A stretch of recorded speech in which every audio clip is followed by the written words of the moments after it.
Hello friends, कैसे हैं आप लोग। Welcome to my channel Aksharkul academy. तो आज मैं आप लोगों के लिए आपके प्रोज सेक्शन से दो ऐसे के क्वेश्चंस लेके आई हूँ जो आपके एक ही क्लास में मैं कंप्लीट करा दूँगी और उससे रिलेटेड कितने क्वेश्चन पूछे जा सकते हैं आपसे एग्ज़ाम में, वो भी यहाँ से आपके कंप्लीट हो जाएंगे। तो ये क्लासेस के बाद आपके जो आपके सर रोजर एट होम और विल विम्सल्स के जो क्वेश्चन हैं वो आपके यहाँ से कंप्लीट हो जाएंगे। जोसेफ एडिशन आपका इस क्लास से पूरी तरीके से कंप्लीट हो जाएगा। तो बस मैं आपको यही कहूँगी कि रेगुलर क्लासेस देखते रहिए। मैं कोशिश करूँगी आप लोगों के लिए रेगुलर। कुछ स्टूडेंट बोल रहे थे कि मैम आप क्लास एक दिन में दो दो क्लास कराइए। मेरे लिए देखिए जितना संभव होगा मैं आपके लिए उतनी क्लासेस कोशिश करूँगी कि एक दिन में दो कराने का। पहले मैं कोशिश करूँगी कि पर डे आप लोगों के लिए क्लास लेके आऊँ। और अब आपके एग्ज़ाम में ज़्यादा टाइम नहीं है, इसलिए आप लोग प्रैक्टिस करते रहिए, जितने से ज़्यादा हो सके कवर करते रहिए क्वेश्चंस को, क्योंकि प्रैक्टिस ही जो आप अभी किए रहेंगे वही आपके एग्ज़ाम में काम देगा। तो चलिए आज के सेशन को स्टार्ट करते हैं। तो आज का पहला क्वेश्चन है जो बहुत ही ज़्यादा इम्पोर्टेंट है। What is the significance of Sir Roger in Sir Roger at home by Joseph Addison. तो जोसेफ एडिशन की दो आप में ऐसे मेंशन है जो यूपी ग्रेड में। और इसके पहले मैंने आप लोगों के लिए एक वीडियो अपलोड की थी जिसमें बताया था कि यूपी टेट अब हाई कोर्ट की तरफ से आप लोगों के लिए अनिवार्य कर दी गई है। तो जिन स्टूडेंट्स के पास अभी यूपी टेट या सीटेट नहीं है वो दोनों में से एक क्लियर कर लें। और अगर यूपी का मेन एग्ज़ाम देना है तो इनके पास यूपी टेट होना चाहिए, क्योंकि आप जानते हैं कि जो गवर्नमेंट के नियम है वो चेंज होते रहते हैं। तो हो सकता है मे बी आने वाले टाइम में कि अब वो यूपी अपनी स्टेट का जो टेट होता है वो वैलिड कर दे और सीटेड अनवैलिड कर दे। ऐसा है नहीं, बट कुछ भी नियम चेंज हो सकता है। तो आप लोग सीटेड क्वालिफाई कर लीजिए, टेट क्वालिफाई कर लीजिए। ये उनके लिए भी है जो इस समय जॉब कर रहे हैं और गवर्नमेंट जॉब में हैं, क्योंकि इस समय देखिए गवर्नमेंट जॉब सबकी एक तरीके से बहुत ज़्यादा खतरे में चल रही है, अगर आपसे सीधी बात मैं बताऊं तो। क्योंकि जो अभी बहुत टाइम से कर रहे हैं 10 साल 20 साल, उन्हें भी अब सीटेट निकालना अनिवार्य कर दिया गया है। तो आप लोग जिस स्टेट के हैं अगर वहाँ स्टेट टेट होता है तो आप वो भी निकाल लीजिए और सीटेट भी आपके पास होना चाहिए। तो आपके आने वाले और भी जितने भी एग्ज़ाम्स होंगे उसमें आपको दिक्कत नहीं आएगी। तो इसलिए आप लोग क्लासेस करते रहिए, साथ साथ उसकी भी प्रिपरेशन करते रहिए। ये जो आने वाला टेट है इसे आप लोग ज़रूर क्वालिफाई कर लीजिएगा, क्योंकि अगर आप क्वालिफाई नहीं करते हैं तो हो सकता है आपको मेंस के लिए प्रॉब्लम हो सकती है, क्योंकि अभी कोई भी एडवर्टीज़मेंट नहीं आई है कि ये लोग मेंस में ये टेट लेंगे या नहीं लेंगे। तो मेरी आपसे यही एडवाइस है कि आप लोग यूपी टेट ज़रूर निकाल लीजिए। और जिनका जो अदर स्टेट से हैं वो यूपी टेट नहीं दे पा रहे हैं, यूपी का एक भर रखा है उन्होंने, तो वो सीटेट निकाल लें। कम से कम दो में से एक आपके पास होना चाहिए। तो चलिए आज की क्लास को स्टार्ट करते हैं। तो देखिए जो सर रोजर हैं ये आपके दोनों, जो आपका सर रोजर एट होम है और जो आपका ये है विल विम्बल, दोनों में ही आपके ये देखने को मिलते हैं। तो इनका जो कैरेक्टरिस्टिक है ये बहुत ही ज़्यादा इम्पॉर्टेंट है। विल विम्बल में भी आपका सर रोजर एट होम से कैरेक्टरिस्टिक्स पूछ सकता है और सर रोजर एट होम से तो पूछ ही सकता है। तो देखिए दोनों में दो ऐसे में से आप एक क्वेश्चन तैयार करेंगे तो दोनों ऐसे का आपका दो क्वेश्चन यहाँ पे प्रिपेयर हो जाएगा। तो पहले में आपका यही पूछ रहा है कि सर रोजर एट होम का सिग्निफिकेंस बताइए, मतलब उनकी जो इम्पोर्टेंस है, एक तरीके से उनकी कैरेक्टरिस्टिक, उनकी क्वालिटी ही पूछी है। तो हम यहाँ उनकी जो कैरेक्टरिस्टिक है इस आंसर को 200 वर्ड्स में देखेंगे। मैंने इसको 200 से ज़्यादा रखा है कि कभी आप जैसे एक दो लाइन भूलते भी हैं, क्योंकि आप एज इट इज़ तो लिख के नहीं आ सकते। कुछ स्टूडेंट की मेमोरी पावर बहुत अच्छी होती है तो वो एज इट इज़ भी लिख सकते हैं, बट आप लोग कोशिश करिएगा कि उसमें कुछ ऐसे लाइन हो जो आपके खुद के हों। इससे क्या होगा क्योंकि बहुत सारे स्टूडेंट क्लासेस को देखते हैं और सेम टू सेम लिख के आएंगे, तो वहाँ एग्ज़ाम पे जो एग्ज़ामिनर होता है वो एग्ज़ाम आपके पेपर्स को चेक करेगा, तो सेम टू सेम लिखा रहेगा, तो वही कॉपी पेस्ट वाली बात हो जाएगी। तो इसलिए आप लोग अच्छे से प्रिपेयर करिए ताकि कुछ चेंजेस के साथ आप वहाँ पे लिख पाएँ। ठीक है, देखिए in the essay Sir Roger at home Joseph Addison, यहाँ पे दिखा रहे हैं कि जो एसे है Joseph Addison Sir Roger at home, Joseph Edition presents Sir Roger de Coverley as an ideal country gentleman who reflects the values of traditional English society। तो यहाँ पे जो सर रोजर दे कावरले हैं, उन्हें यहाँ पे बहुत ही ज़्यादा नोवेल और आइडियल कंट्री जेंटलमैन के रूप में यहाँ पर रिप्रेजेंट किया गया है, रिफ्लेक्ट किया गया है कि वो जो इंग्लिश सोसाइटी है, क्योंकि उस टाइम की जो सोसाइटी थी इंग्लिश सोसाइटी, उसमें उनकी बहुत ज़्यादा उनकी वैल्यू है और वो बहुत ज़्यादा ट्रेडिशन को भी फॉलो करते हैं। फिर देखिए ही इज़ काइंड हार्टेड, वो बहुत ज़्यादा काइंड हार्टेड है, generous and deeply concern about welfare of those around him, और वो बहुत ज़्यादा कंसर्न रहते हैं उन लोगों को लेके जो उनके आसपास की चीज़ें हैं, आसपास के लोग हैं, उनसे उनका बहुत ज़्यादा अच्छा बिहेवियर है। फिर देखिए he is simple yet dignified personality makes him both admirable and approachable. तो उनकी जो सिंप्लिसिटी है और जो डिग्निटी है, उनकी ये जो पर्सनालिटी है, उनको और भी ज़्यादा एडमायरेबल बनाती है और अप्रोचेबल बनाती है। ठीक है, फिर देखिए नेक्स्ट पैराग्राफ में देखेंगे हम, Sir Roger is also known as responsible and human landlord. तो यहाँ पे दिखाया गया है कि जो सर रोजर है वो बहुत ही ज़्यादा इसमें रिस्पॉन्सिबल और ह्यूमन लैंडलॉर्ड के रूप में दिखाया गया है, क्योंकि जो सर रोजर थे उनके यहाँ जो उनके सर्वेंट्स थे या उनके यहाँ जो एक तरीके से रहते थे लोग, उनके प्रति उनकी बहुत ज़्यादा एक तरीके से प्रेम था और रिस्पॉन्सिबिलिटीज़ थी। वो बहुत ज़्यादा ह्यूमन काइंड या काइंडनेस रखने वाले पर्सन थे।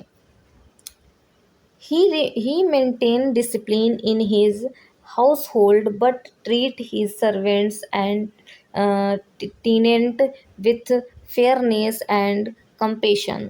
तो वो जो अपने घर में बहुत ज़्यादा अच्छे से डिसिप्लिन रखते थे, बट वो अपने सर्वेंट्स को बहुत अच्छे से ट्रीट करते थे, बहुत ही काइंड के साथ ट्रीट करते थे, और वो किसी में भेदभाव नहीं रखते थे, वो फेयरनेस थे, और लोगों से उनका बहुत ज़्यादा जो एक तरीके से तालमेल था, कंपैशन था, वो बहुत ज़्यादा अच्छा था। हिज मैनेजमेंट स्टाइल, जो उनकी मैनेजमेंट स्टाइल थी, reflects a balance between authority and kindness. क्योंकि देखिए क्या होता है, जब हम अथॉरिटी और डिसिप्लिन चेंज करते हैं चीज़ों में, तो हम बहुत ज़्यादा स्ट्रिक्ट हो जाते हैं।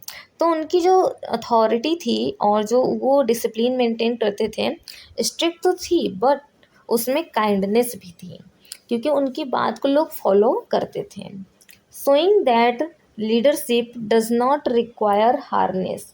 तो इस तरीके से जो उनकी लीडरशिप थी, वैसे तो लीडरशिप में हार्सनेस देखने को कहीं ना कहीं मिलती है, बट इसमें उनकी क्या जो लीडरशिप थी वो विदाउट हार्सनेस थी।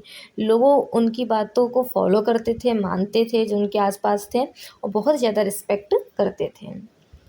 His behavior creates harmony and respect in his surrounding।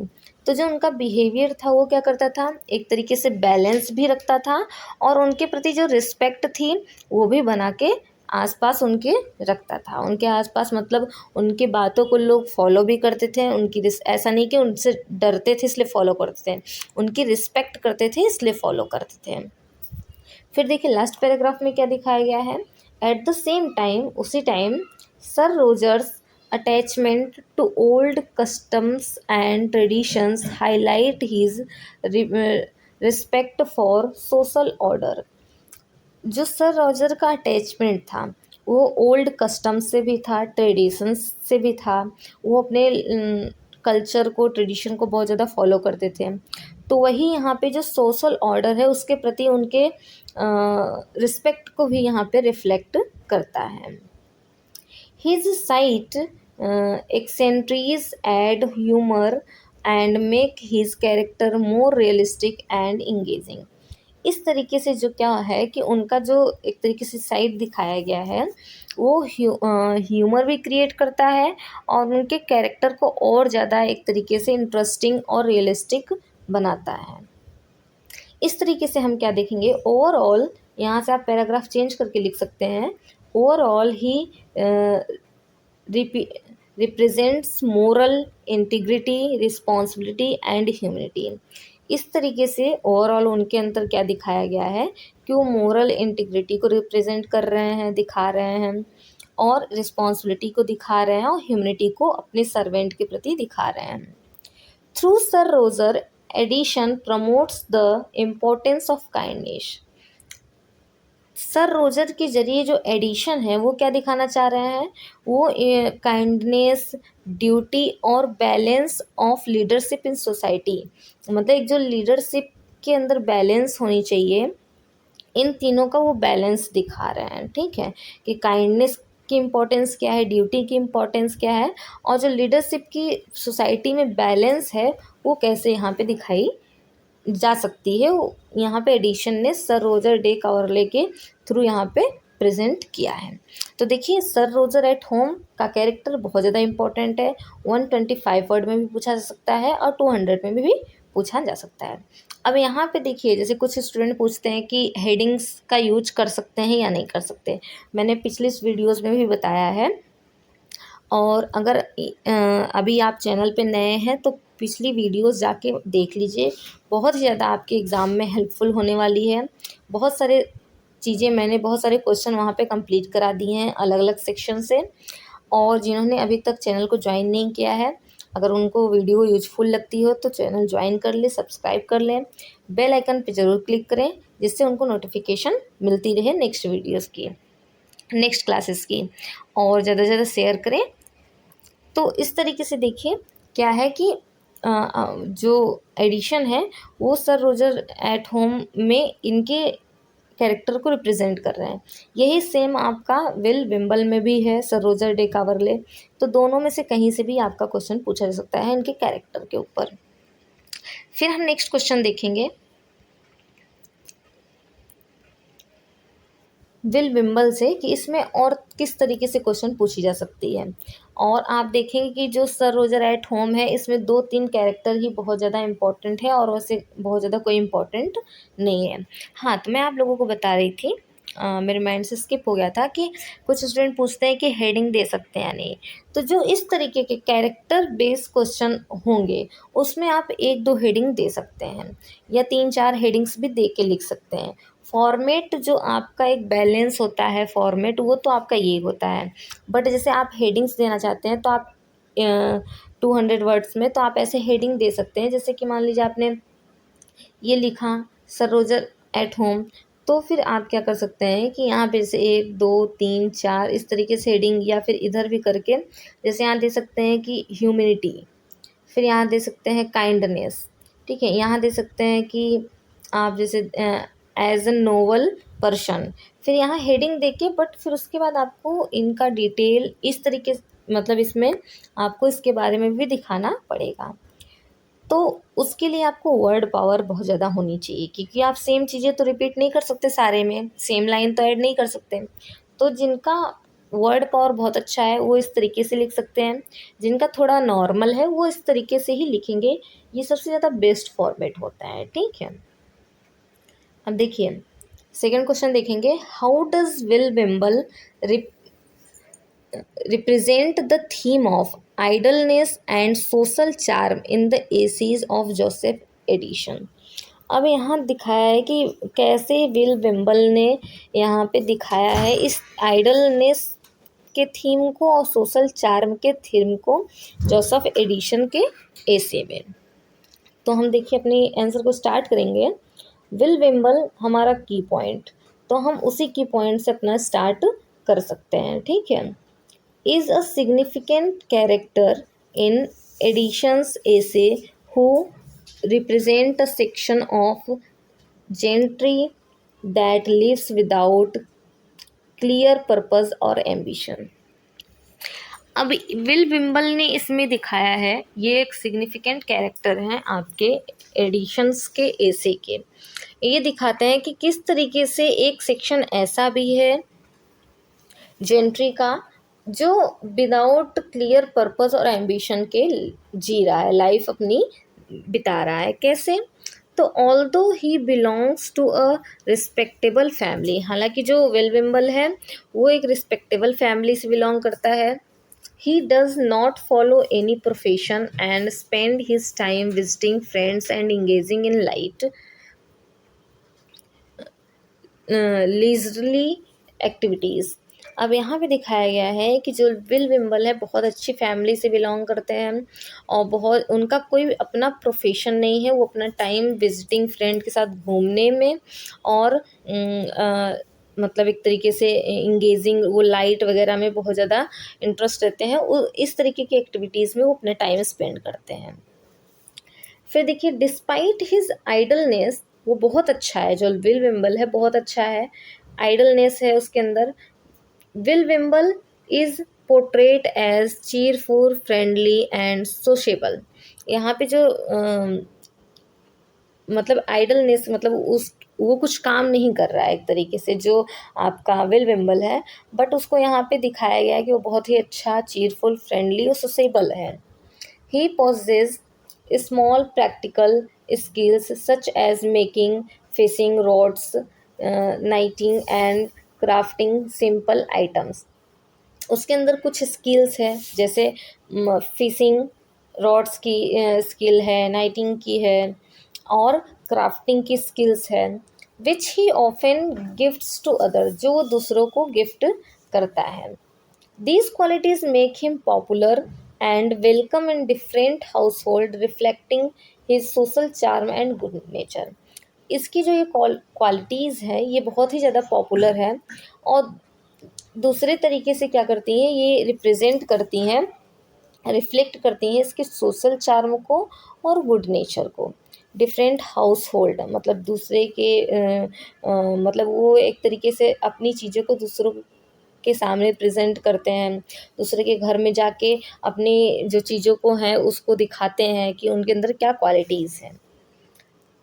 अब इस तरीके से मतलब इस पूरे जो यहाँ पे दिखाया गया इसका मतलब ये है कि जो विल विम्बल है वो कुछ नहीं करता, बस टाइम अपना मतलब घूमने फिरने फ्रेंडशिप में व्यतीत करता है, फिर भी यहाँ पे उसको चीरफुल, फ्रेंडली और सोशेबल के रूप में दिखाया गया है। ठीक है, अब यहाँ देखेंगे however Addison subtly criticize his life style through Will Wimble characters.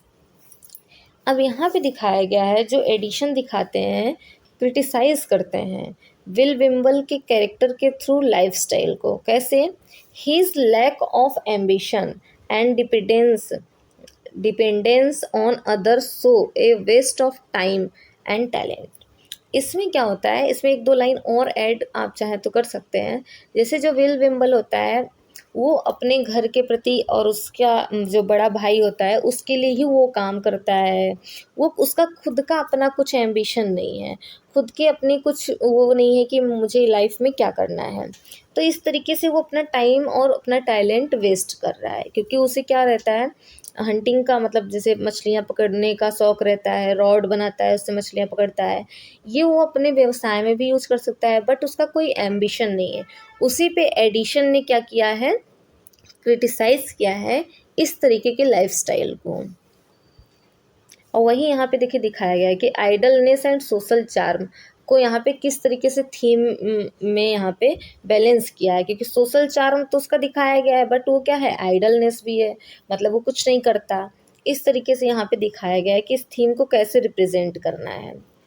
फिर देखिए क्या कह रहे हैं कि he serves as a gentle satire on those who rely only on manners without pursuing meaningful goals.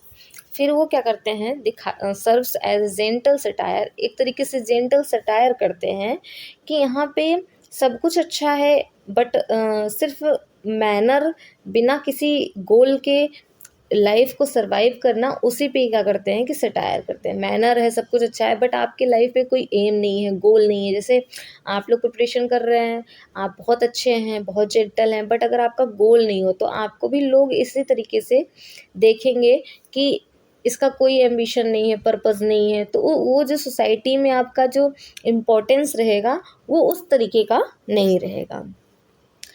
Thus, Will Wimble highlights both attractiveness and limitation, emphasizing the importance of living a productive and purposeful life.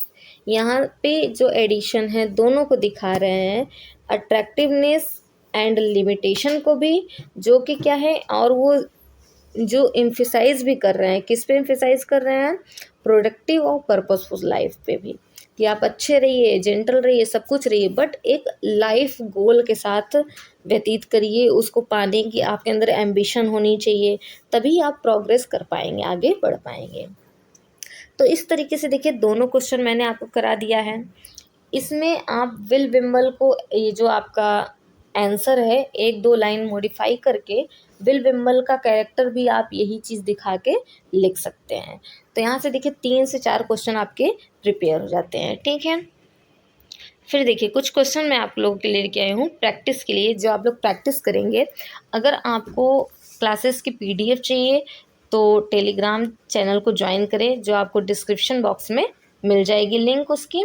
और आप जो answer लिखते हैं, अगर आप चाहते हैं कि वो आपका सही है, गलत है, उसमें कुछ भी मॉडिफिकेशन करना है, तो आप लोग ग्रुप पे भेज सकते हैं। उसे मैं चेक करके आपको उसमें और चीज़ें क्या ऐड करनी है या परफेक्ट आंसर है वो मैं आपको बता दूंगी।